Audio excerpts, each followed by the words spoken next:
ছাত্র জনতার গণ অভ্যুত্থানের ফলে শেখ হাসিনা সরকারের পতনের পর দেশজুড়ে এক বিপুল পরিবর্তনের হাওয়া বইছে। প্রতিটি খাতেই দেখা যাচ্ছে নতুনত্বের ছোঁয়া আর নতুন ভাবনার সঞ্চার। এই পরিবর্তনের ঝাপটায় পিছিয়ে নেই প্রবাসীদের অন্যতম মূল যোগাযোগ কেন্দ্র হজরত শাহজালাল আন্তর্জাতিক বিমানবন্দরও।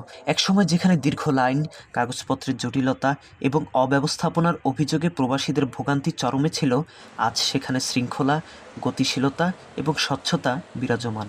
বিমানবন্দরের পরিবেশ নতুন করে সাজানো হয়েছে, নিরাপত্তা ও সেবার মানেও আনা হয়েছে পরিবর্তন। আজকে যখন আসলাম দেখলাম তো না, সবাই একটু আগে থেকে বেশি অ্যাক্টিভ, প্রোঅ্যাক্টিভ, আর অনেক কেয়ার করতেছে যাত্রীদের। লাগেজ অনেক দ্রুত পাইছি, ইমিগ্রেশন তেমন একটা ভিড় ছিল না। তো সব মিলে ভালো, ওভারঅল ভালো, আগে থেকে অনেক ভালো। অবভিয়াসলি নতুন সরকারের বিনিময়ে আমরা নতুন কিছু সার্ভিস এবং চেঞ্জিং দেখতেছি এয়ারপোর্টে। গত বছর আসছিলাম এখানে, তখন এসে ইমিগ্রেশন কিছু ঝামেলা হয়েছিল, ওখানে যেতে হবে। আমি এই দেশের ন্যাশনালিটি, অথচ আমাকে আমার পাসপোর্ট নিয়ে আমাকে বিভিন্ন জায়গায় যেতে হয়েছে, কিন্তু আজকে সেটা হয়নি। আজকে আমাকে 5 মিনিটের মধ্যে ইমিগ্রেশন কমপ্লিট হয়ে গেছে এবং নেক্সট 5 মিনিট আমার লাগেজ আমি হাতে পেয়েছি। এক সময়ের ভোগান্তি, দীর্ঘশ্বাসের জায়গা এয়ারপোর্ট যেন এখন একদমই অচেনা। কোথাও নেই ভোগান্তি, নেই লাগেজ কাটাকাটি কিংবা না পাওয়ার গল্প। বিমানবন্দর ঘুরে কেবলই স্বস্তির এক অনন্য চিত্রের দেখা মিলেছে। বিমানবন্দরে ফ্লাইটের জন্য অপেক্ষমান যাত্রীরা নতুন এই পরিবেশে নিজেদের সন্তুষ্টি এবং প্রাপ্তির কথাও জানান। আগে তো ওইখানে আটকাই দিত, বাইরে আটকাই দিত লোক, একটা লোক আওয়ার জন্য দিত না। একলা আসতো তো আর কি, বাইরে ঢুকবার লেগে দিত না। এখন লোক আসতে পারে সাথে, একজন হোক দুইজন হোক।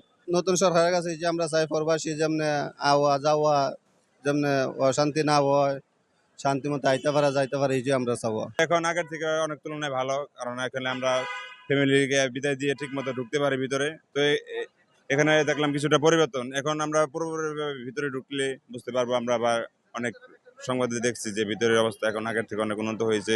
অন্যদিকে বিদেশ ফেরত প্রবাসীরা বিমানবন্দরে ইমিগ্রেশন থেকে শুরু করে সকল ক্ষেত্রে তাদের ভালো লাগা এবং নতুন অনুভূতির কথাও জানান।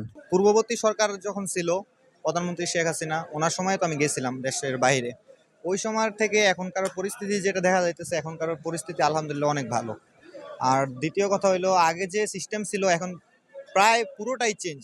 এয়ারপোর্টে প্রিয়জনের জন্য অপেক্ষমান মানুষদের মধ্যে নেই কোনো অভিযোগ, নেই অভিমান। কোথাও শুনতে হয়নি কারো দুর্ব্যবহার, মানতে হয়নি কোনো বাধা। এমনই সব অনুভূতির কথা জানালেন দিল্লি ফেরত ছেলেকে নিতে আসা এক বাবা।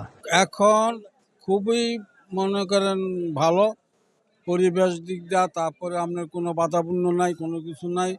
মানুষ সুন্দরভাবে আইসা রিসিভ করে নিতেছে। আমি আসছি, আমার বড় ছেলে দিল্লি থেকে আসতেছে ট্র্যাক্টর দেখে, আমি নিতে আসছি। আমি যে ঘুরতে আসছি, কোনো কেউ কোনো কিছু নেই। পরিষ্কার পরিচ্ছন্নতা সব কিছু, ব্যবহার আচার দিক দিয়ে সবই ভালো। এরকম দিন থাকে, এটা থাকলে আমরা খুশি। ছাত্র জনতার গণ অভ্যুত্থান গণমানুষকে উপহার দিয়েছে নতুন এক বাংলাদেশ। সকলে মিলে যদি ঐক্যবদ্ধ হয়ে আগামীর পথে পা বাড়ায়, তবেই সার্থক হবে দেশের প্রতিটি মানুষের প্রত্যাশা এবং স্বপ্ন। এমনটি কামনা সকলের। ছাত্র জনতার অভ্যুত্থানে দেশের রাজনৈতিক প্রেক্ষাপটে এসেছে ব্যাপক পরিবর্তন। নতুন এই সরকারের কাছে জনগণের প্রত্যাশাও তাই কম নয় বলে জানিয়েছে বিশেষজ্ঞরা। 5ই আগস্টে ছাত্র জনতার গণ অভ্যুত্থানে শেখ হাসিনা সরকারের পতনের পর দেশের সকল সেক্টরে বইছে পরিবর্তনের হাওয়া। ঠিক এমনই হাওয়া বইতে লক্ষ্য করা যাচ্ছে হযরত শাহজালাল আন্তর্জাতিক বিমানবন্দরেও। প্রবাসীদের প্রত্যাশা এমনটি যদি সামনের দিনে অব্যাহত থাকে, তাহলে খুব দ্রুতই ঘুরে দাঁড়াবে ছাত্র জনতার গণ অভ্যুত্থানে পাওয়া নতুন এই বাংলাদেশ, এবং ঘুরে দাঁড়াবে বাংলাদেশের প্রধান এয়ারপোর্ট হযরত শাহজালাল আন্তর্জাতিক বিমানবন্দর। হযরত শাহজালাল আন্তর্জাতিক বিমানবন্দর থেকে তাসবির ইকবাল, ডেইলি বাংলাদেশ।